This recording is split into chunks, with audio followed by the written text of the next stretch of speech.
మాకు లెటర్ రాయడం రాదంటారు కదా, లెటర్ రాయడం రానోళ్ళమే ఇన్ని బిల్డింగ్స్ ఇన్ని టెక్నాలజీస్ తెచ్చినామా? సరే మీరు అన్నట్టు అందాం, అందరు ఇంజనీర్ స్టూడెంట్స్ మీ కళ్ళ మీద కూర్చుంటాం, అప్లికేషన్స్ రాస్తాం, మీరు రాస్తారా? తెలుగులో సబ్జెక్ట్ రాయండి సార్, మేము ఇంకేమడు తెలుగులో రాసి చూపేయండి, మీకేం రైట్స్ ఉన్నాయి సార్ మాకు రావు అనడానికి? వచ్చి చూడండి సార్, ఉన్నదాన్ని ఇంప్రూవ్ చేయండి, లేనిది తెచ్చి మాకు పెట్టకుండా తలకాయ నొప్పులు.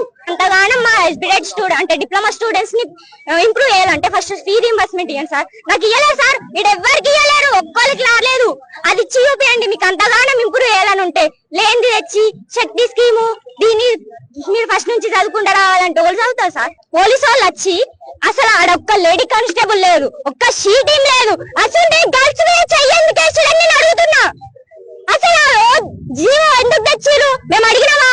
నీకు అంతగా మార్చాలని ఉంటే కొన్ని కాలేజీలలో లెక్చరర్స్ లేరు, ఏమంటారు కంప్యూటర్స్ లేవు, ఫ్యాకల్టీస్ ఎవరు లేరు, అవి చూడండి సార్. ఫస్ట్ ఉన్నదాన్ని గెలుకుమని అంటలేము మేము, ఒక మంచి స్టడీస్ ని ప్రూవ్ చేయడానికి మాకు చేయండి సార్. మాకు రాయనికి రాదు, ఏం రాదు, ఆయనకు వస్తా ఫస్ట్ నేను అడుగుతారా రేవంత్ రెడ్డికి, ఆయనకి ఏమైనా వస్తా?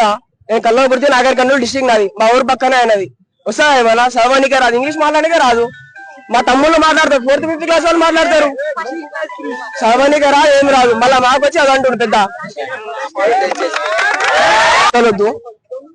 మేము కాలేజ్ కాడ ప్రొటెస్ట్ చేస్తే అలా వాల్యూ దొరుకుతలేదని మేము రోడ్ మీదకి వచ్చినాం. ఫస్ట్ ఆఫ్ ఆల్ సరే నాయన రేవంత్ రెడ్డి ఏమన్నాడు, మాకు ఇట్లా ఇప్పుడు డిప్లొమా చేసే మాకు ప్రైవేట్ జాబ్స్ చేసే గవర్నమెంట్ ఏం రావు మాకు. ఫస్ట్ ఆఫ్ ఆల్ స్కాలర్షిప్ లేదు, ఫీ రీయింబర్స్మెంట్ లేదు, ఏం లేదు.